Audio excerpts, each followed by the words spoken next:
하나님 말씀은 예레미야 36장 20절에서 32절까지입니다.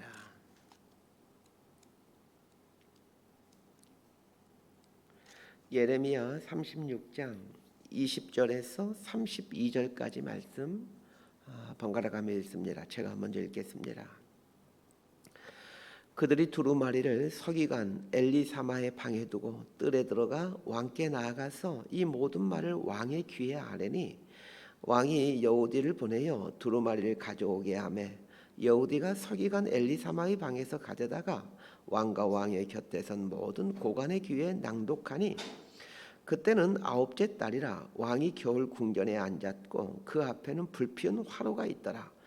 여우디가 서너 쪽을 낭독하면 왕이 칼로 그것을 연하여 베어 화로불에 던져서 두루마리를 모두 태웠더라.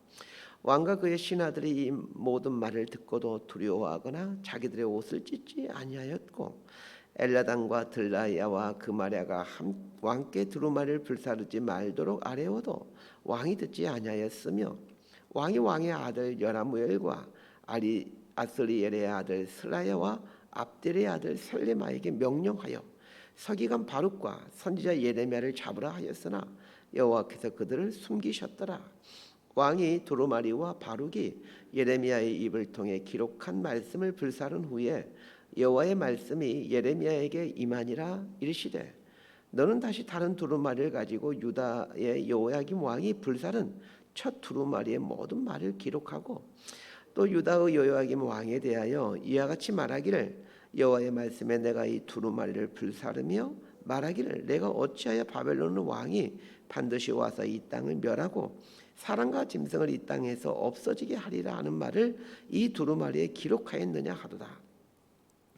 그러므로 여호와께서 유다의 왕 여호야김에 대하여 이와 같이 말씀하시니라. 그에게 다윗의 왕위에 앉을 자가 없게 될 것이요 그의 시체는 버림을 당하여 낮에는 더위 밤에는 추위를 당하리라. 또 내가 그와 그의 자손과 신하들을 그들의 죄악으로 말미암아 벌할 것이라. 내가 일찍이 그들과 예루살렘 주민과 유다 사람에게 그 모든 재난을 내리리라 선포하였으나 그들이 듣지 아니하였느니라. 32절 함께 읽습니다. 이에 예레미야가 다른 두루마리를 가져다가 네리야의 아들 서기관 바룩에게 주매 그가 유다의 여호야김 왕이 불사른 책의 모든 말을 예레미야가 전하는 대로 기록하고 그 외에도 그 같은 말을 많이 더 하였더라. 아멘. 오늘 본문인 예레미야 36장은 여호야김 4년과 5년 사이에 일어난 일입니다. 오늘 본문을 이해하기 위해서는 어제 본문과 연결해서 살펴봐야 됩니다. 여호야김 4년이 되는 때에 하나님께서 이 예레미야에게 하나님 말씀을 두루마리에 기록하라라고 말씀하시죠. 이 말씀에 따라 예레미야는 사관이면서 친구인 바룩에게 이 말씀을 불러주면서 기록하도록 합니다. 그리고 바룩에게 기록한 그 말씀을 이제 백성들에게 선포하도록 합니다. 그때 백성들이 그 말씀을 듣고는 금식을 선포하고 회개합니다. 백성들이 금식하고 회개했다는 소식을 들은 일부 고관들이 도대체 어떤 말이기에 백성들이 회개할까 하여 바룩을 초청하여 그 말씀을 듣습니다. 예레미야에 의해 두루마리에 기록된 하나님의 말씀은 심판에 대한 말씀이었는데 바룩이 자신을 초청한 고관들에게 말씀을 선포하자 그 말씀을 들은 그들 또한 마음의 변화가 일어나기 시작합니다. 하나님의 말씀은 일반 백성들에게는 회개와 금식을 가져오게 하는 날성검이 되었고 또 고관들의 마음도 흔들어 놓았습니다. 자, 이것이 어제 본문의 내용입니다. 오늘 본문은 이 바룩을 초대해서 하나님의 말씀을 들었던 그 일부 고관들이 이 말씀을 여호야김 왕에게도 들려줘야 되겠다라고 생각하고는 이제 그 여호야김 왕에게 그 말씀을 들려줬지만 실패했다라는 이야기입니다. 자, 오늘 본문 20절에서 26절까지 함께 봅니다. 시작. 그들이 두루마리를 서기관 엘리사마의 방에 두고 뜰에 들어가 왕께 나아가서 이 모든 말을 왕의 귀에 아뢰니 왕이 여우디를 보내어 두루마리를 가져오게 하매 여우디가 서기관 엘리사마의 방에서 가져다가 왕과 왕의 곁에 선 모든 고관의 귀에 낭독하니 그때는 아홉째 달이라 왕이 겨울 궁전에 앉았고 그 앞에는 불피운 화로가 있더라. 여우디가 서너 쪽을 낭독하면 왕이 칼로 그것을 연하여 베어 화롯불에 던져서 두루마리를 모두 태웠더라. 왕과 그의 신하들이 이 모든 말을 듣고도 두려워하거나 자기들의 옷을 찢지 아니하였고 엘라단과 들라야와 그마랴가 왕께 두루마리를 불사르지 말도록 아뢰어도 왕이 듣지 아니하였으며 왕이 왕의 아들 여라무엘과 아스리엘의 아들 스라야와 압델의 아들 샬레마에게 명령하여 서기관 바룩과 선지자 예레미야를 잡으라 하였으나 여호와께서 그들을 숨기셨더라. 20대 나오는 그들이 이는 바룩을 초청하여 말씀을 들었던 소수의 고관들입니다. 어제 본문에 보면 이 고관들의 이름이 나오는데 미가야, 엘리사마, 들라야, 엘라단, 그마랴, 시드기야라는 그 이름을 갖고 있는 사람들이었습니다. 이들은 바룩이 선포한 말씀을 들었다가는 여호와의 왕에게 미움을 받아 자리에서 쫓겨난다는 것을 잘 알면서도 위험을 무릅쓰고 말씀을 들었던 사람들입니다. 바룩을 통해 하나님의 말씀을 들은 이들은 상당히 충격을 받을 수밖에 없었고 여호와김 왕도 이 말씀을 들었으면 좋겠다라고 생각을 합니다. 그래서 여호와김 왕에게 나아가 이 두루마리에 적힌 말씀에 대한 이야기를 합니다. 그런데 이때 이 고관들이 말씀에 적힌 두루마리를 가지고 이제 왕에게 나간 것이 아니라 서기관 엘리사마의 방에 숨겨두고 왕에게 나아가서 그 두루마리에 대한 이야기를 합니다. 이렇게 했던 이유는 그 여호와김 왕의 성정을 잘 알고 있었기에 왕이 이 두루마리를 불태우라고 명령할 것으로 생각되었기 때문입니다. 두루마리를 숨겨둔 채 왕에게 가서 이 두루마리에 적힌 하나님의 말씀에 대한 이야기를 하자 여호와김 왕은 그 두루마리를 한번 보자라고 말하였고 그래서 두루마리를 이제 가져오게 합니다. 여호와김 왕은 이제 모든 고관들을 다 불러 모읍니다. 그리고 두루마리에 적힌 내용을 이제 읽도록 시킵니다. 그때가 시기적으로 9째 달이었고 왕은 겨울 궁전에 있을 때였다라고 말을 합니다. 이 9째 달이라는 말은 이스라엘의 민간력으로는 9월 달이라는 뜻이고 태양력으로는 이스라엘의 민간력 9월 달은 태양력으로는 우리 태양력으로는 12월 달입니다. 이스라엘도 12월 달은 꽤 춥습니다. 그리고 왕이 있는 곳을 이제 겨울 궁전이라고 말하고 있는데 이 겨울을 보내기 위한 궁전이 따로 있는 것이 아니라 난방 시설을 갖춰 놓았다는 것으로 이해하면 될 것 같습니다. 고대 시대의 난방 시설이란 게 별게 없습니다. 청동 화로를 놓고 숯을 피워 주변을 따뜻하게 하는 정도입니다. 여호와김 왕은 여우디라는 사람을 시켜 이 두루마리에 기록된 말씀을 이제 왕과 수많은 그 신하들 있는 곳에서 읽도록 합니다. 여우디가 두루마리에 기록된 내용을 읽게 되면 여호와김 왕은 칼로 그것을 찢어서 그 화롯불에 던집니다. 이런 퍼포먼스를 하는 이유가 무엇이겠습니까?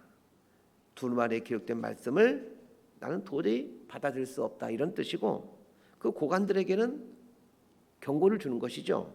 만약 너희들 이 예레미야가 한 이 말을 들었다가는 이 찢겨진 이 두루마리처럼 너희들도 찢김 당하게 된다라는 것을 경고하는 것입니다. 주위에서 보여야 될 것은 왕과 그 옆에 있는 고관들이 두루마리에 적혀있는 그 하나님 말씀을 들으면서도 두려워하거나 또 회개의 표시인 자신의 옷을 찢었다는 표현이 나오질 않습니다. 이 모습은 불과 한 세대 전인 요시야 왕 때와는 너무나도 다른 모습이었습니다. 여호야김 왕의 아버지인 요시야가 통치할 때 성전에서 발견된 율법책에 기록된 내용을 요시야 왕과 고관들이 듣고는 옷을 찢고 회개를 합니다. 자신들이 살아가는 삶이 이 하나님 말씀과 너무나도 멀리 떨어진 모습임을 알게 되었고 또 율법에서 요구하고 있는 삶과 자신들의 삶은 정반대의 삶임을 인정할 수밖에 없었기 때문이었습니다. 그리고는 말씀과 상관없이 사는 인생의 결국은 심판이라는 말씀 앞에서 그들은 가슴을 치며 옷을 찢었던 것입니다. 그러나 오늘 본문에 나오는 여호야김 왕과 그의 신하들은 아버지 시대의 요시야 왕과 그 신하들과는 전혀 달랐습니다. 여호야김 왕은 아버지 요시야는 너무나 달랐고 고관들 역시 그 요시야 왕 때 신하들과는 너무 달랐습니다. 이 시대가 어둡다라는 말은 리더십에 있는 사람들이 각종 악을 행하며 산다라는 말입니다. 어느 시대나 어느 조직이나 마찬가지입니다. 어느 어떤 조직이 타락했다라는 말은 그 조직의 리더십이 부패했다라는 말입니다. 나라가 어둡다라는 말은 나라의 리더십이 부패했다라는 말이요. 교회가 타락했다라는 말은 교회 리더십이 부패했다라는 말입니다. 부패한 사람일수록 하나님의 한 말씀 한 말씀이 다 거스릴 수밖에 없습니다. 왜냐하면 하나님 말씀은 옳고 그름에 대한 말씀이고 정의와 공의에 대한 말씀이기에 이 타락한 삶을 사는 사람에게는 그 한 말씀 한 말씀이 거스릴 수밖에 없습니다. 여호야김 왕이 두루마리를 찢으면서 화로에 태우는 것은 두루마리에 기록된 말씀이 자신들의 이 부패한 삶을 적나라하게 드러내요. 도저히 들을 수가 없었기 때문입니다. 우리도 마찬가지입니다. 우리 역시 하나님 말씀 앞에서 두 가지의 상반된 반응을 보이곤 합니다. 어떤 사람은 하나님 말씀을 보면서 이 부패한 자신의 삶에 대해 숨겨진 그 자신의 죄악에 대해 가슴을 치며 회개하는 사람이 있는가 하면 어떤 사람은 말씀을 아예 부정해 버립니다. 그러나 말씀을 부정한다고 자신의 이 부패와 악함이 사라지는 것이 아닙니다. 여호야김의 아버지 요시야 왕은 선포된 말씀 앞에서 옷을 찢고 가슴을 치며 회개하였기에 이스라엘 역사상 다윗 다음으로 가장 위대한 성군으로 추앙받게 된 반면에 이 여호야김은 자신의 치부와 악행을 고스란히 드러내는 말씀 앞에서 그 두루마리 말씀들을 다 불태워버리므로 가장 저주받은 왕으로 이스라엘 역사에 남게 됩니다. 우리도 마찬가지입니다. 말씀 앞에 어떤 반응을 하며 사느냐에 따라 인생의 180도 달라지게 됩니다. 말씀 앞에서 어떤 반응을 보이냐에 따라 요시야 왕이 될 수도 있고 여호야김 왕이 될 수도 있습니다. 사실 우리는 모두 다 거기서 거기입니다. 도토리 키재기입니다. 타락의 정도가 다 거기서 거기 다 똑같습니다. 다만 하나님 말씀 앞에서 어떤 반응을 보이며 사느냐 이 차이만 있을 뿐입니다. 또 한 부리 사람들 생각해 봅시다. 여호야김 앞에 있는 이 신하들입니다. 이들은 여호야김 왕이 두루마리를 찢어 불에 태우는 걸 보게 되면서도 왕에게 직언하지 않습니다. 그러면 안 됩니다 라고 말을 하지 않습니다. 두루마리에 기록된 말씀이 틀린 말씀이기 때문이 아니라 진리의 말씀이고 하나님 말씀이라는 걸 잘 알고 있지만 자신들이 누리고 있는 기득권을 잃고 싶지 않았기 때문입니다. 이런 걸 보면 고위직에 오르고 출세하는 자리에 오르는 것이 과연 복일까 하는 생각이 듭니다. 높은 자리에 오르면 타협해야 할 것이 많게 됩니다. 본 것에 대해서 못 본 것처럼 해야 될 때가 많습니다. 잃을 것이 없는 상황에 처해 있는 것이 어찌 보면 말씀대로 살아가기에는 더 좋은 여건일지도 모릅니다. 그래서 잃을 것이 없는 비추는 자리에 있는 것을 부끄러워하거나 괴로워하지 마셔야 됩니다. 어제 본문과 오늘 본문을 보면 여신이 말하고 있는 것이 이 똑같은 두루마리에 적힌 말씀 앞에서 일반 백성들의 반응과 왕과 고위직에 있는 사람들의 반응이 전혀 다르다는 것입니다. 일반 백성들은 회개하고 금식을 선포하는데 왕과 고위직에 있는 대부분의 사람들은 두루마리를 찢어 불에 태우는 악행을 저지릅니다. 왜 이렇게 똑같은 말씀 앞에서 전혀 상반된 반응을 보이는 것입니까? 일반 백성들은 잃을 것이 없는 사람들이기 때문입니다. 반면에 왕과 고위직에 있는 사람들은 잃을 것이 많기에 하나님 말씀 앞에 가슴을 치면서 회개하기가 어려운 것입니다. 그런데도 우리들은 잃을 것이 많은 자리에 오르기 위해 애를 쓰고 있습니다. 잃을 것이 많은 자리일수록 하나님 말씀대로 살기가 어렵다는 것 꼭 기억하셨으면 합니다. 몇 년 전 그 다니엘 기도회에서 그 김태훈 선교사님이라는 분이 이제 말씀을 전하는데 그 말씀을 듣게 되었습니다. 그 이분의 삶에 아주 깊은 어떤 여운을 남겨주었습니다. 이분은 우리나라 최고의 대학인 서울대 의대를 나와 최고의 병원에서 이제 일하던 의사입니다. 그런데 이런 분이 그 많은 연봉을 내려놓고 가장 가난한 나라인 에티오피아 선교사로 살고 있습니다. 상당히 젊은 분이었습니다. 30대만 중후반 정도 보이는 분이었는데 이 가장 최고의 엘리트 아닙니까? 잃을 것이 많은 자리에 있던 분이 스스로 그 자리를 포기하고 아무것도 얻을 수 없는 자리로 간 걸 보면서 이런 생각이 처음에는 참 의아하다는 생각이 들었지만 깊이 생각해 보면서 이분은 참 지혜로운 분이라는 것을 알게 되었습니다. 더 이상 잃을 것이 없는 자리에 살고 있기에 그분은 매 순간 하나님의 음성을 듣고 하나님의 동행하심을 친밀하게 경험하고 있었습니다. 잃을 것이 많은 자리인 왕과 고관들은 말씀을 부정해 버립니다. 왜냐하면 자신들 누리고 있는 권리를 포기하기가 어렵기 때문입니다. 두루마리의 말씀을 칼로 베어 하루에 던져 다 태운 후에 요야김 왕은 예레미야 바룩을 잡아오라고 명령을 내립니다.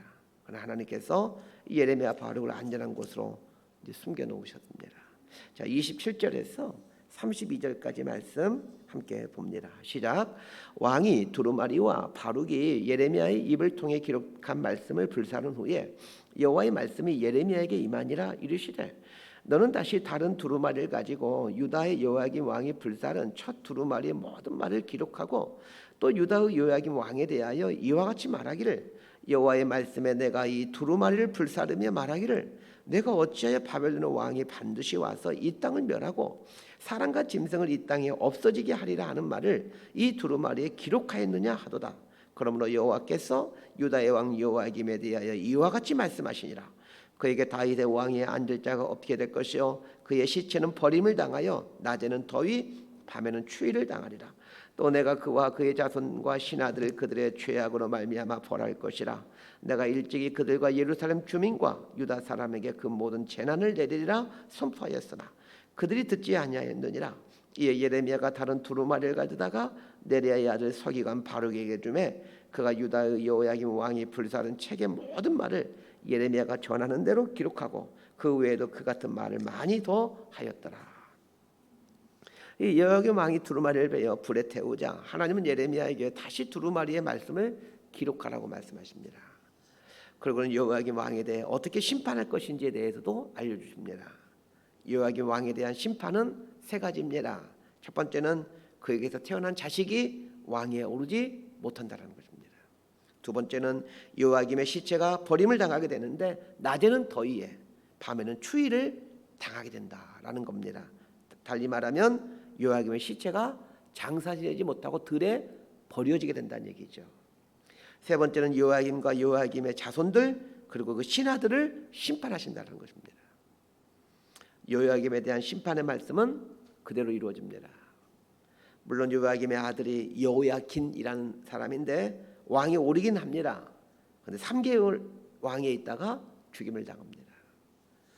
그리고 요야김은 바벨론에 의해 죽임을 당하는데 어느 누구도 이 요야김의 시체를 장사 지내주지 않아 들짐승의 밥이 됩니다. 자, 여기서 중요한 교훈 한 가지를 배워야 합니다. 하나님 말씀을 경홀히 여기는 자의 결국이 무엇인지를 것을 아는 것입니다. 하나님 말씀을 경홀히 여기는 자의 인생은 저주입니다. 반면에 하나님 말씀을 귀히 여기는 자는 복을 받게 되고 그의 자녀들이 형통함을 누리게 됩니다. 여러분 자녀들을 위해서 많은 돈 쓰려고 하지 마세요. 이제 목회를 하면서 성도님들 우리 젊으신 성도님들 보면 자녀들 키우는 것들을 이렇게 보게 되죠. 어떻게 자녀를 키울까? 이게 참 부모로서는 가장 큰 인생 숙제이지 않겠습니까? 부모가 하나님 말씀을 귀히 여기고 말씀에 순종하는 삶을 살아보시길 바랍니다. 나도 잘 될 뿐만 아니라 이 자녀들의 인생이 복된 인생 됩니다. 그러면서 적지 않은 성도님들이 하나님 말씀을 귀하게 여기지 않으면서 이 자녀들에게 많은 돈을 쏟으면 많은 어떤 고액 과외나 학원을 많이 보내면 이 자녀들이 잘 되고 복을 받을 것이다 라고 생각을 합니다. 결국 그렇지 않습니다. 하나님의 말씀을 귀히 여기고 말씀대로 살려고 그 바둥바둥대는 부모의 모습을 보면서 자녀들 또한 하나님 경외하는 법을 배워가고 결국 하나님 경외하는 삶을 살기에 복된 인생 되는 겁니다. 성경에는 어떻게 하면 복을 받고 어떻게 하면 저주를 받는지 반복해서 나오고 있지만 적지 않은 성도들이 그 말씀대로 살지 않습니다. 그리고 여전히 자신의 생각대로 살고 자신의 생각대로 자식들 키워갑니다. 모든 게 하나님 말씀대로 됩니다. 왜냐하면 하나님이 모든 만물의 주관자이시기 때문입니다. 말씀 정리합니다. 말씀을 불태운 요야김의 인생 결국은 저주와 심판이었습니다. 말씀을 귀하게 여기는 인생은 반드시 복을 누리게 되고 또 그의 자녀들도 하나님 안에서 형통하게 됩니다. 또 하나 기억해야 될 것은 잃을 것이 많은 자리, 출세한 자리일수록 말씀을 붙들기가 어렵다는 것을 기억하셔야 됩니다. 그래서 잃을 것이 많은 자리를 얻기 위한 애씀을 하기 전에 그 잃을 것이 없는 자리에 있을 때부터 하나님의 말씀을 붙드는 훈련을 하셔야 됩니다. 잃을 것이 없는 자리에 있을 때 하나님의 말씀을 붙드는 훈련을 한 사람만이 잃을 것이 많은 자리에 오르게 되더라도 말씀을 붙들고 살 수 있지. 이 훈련을 하지 않고 성공의 자리에 서게 되면 성공과 출세의 자리는 복이 아니야 도리어 저주가 될 수 있습니다. 하나님의 말씀을 귀히 여기는 삶을 삶으로 하나님이 주시는 이 복들을 누리며 사는 저와 여러분의 삶이 되기를 진심으로 소망하고 축복합니다. 기도하겠습니다. 하나님 아버지, 우리는 보다 더 높은 자리, 더 많은 것, 소유하는 자리로 이동하는 것을 꿈꾸고 있습니다. 그러나 잃을 것이 많은 자리일수록 하나님 말씀 붙들고 사는 게 어렵다는 것을 알게 하시고 지금의 낮은 자리에 있을 때 말씀을 귀히 여기고 말씀을 붙드는 삶을 훈련해 갈 수 있도록 우리 삶을 붙들어 주옵소서. 그리고 하나님께서 우리에게 주시고 싶어 하시는 좋은 것들, 인생 살아가는 동안에 계속해서 받아 누리며 살아가는 이 복된 인생들로 살아갈 수 있도록 은혜를 내려 주옵소서. 예수님 이름으로 기도드리옵나이다. 아멘.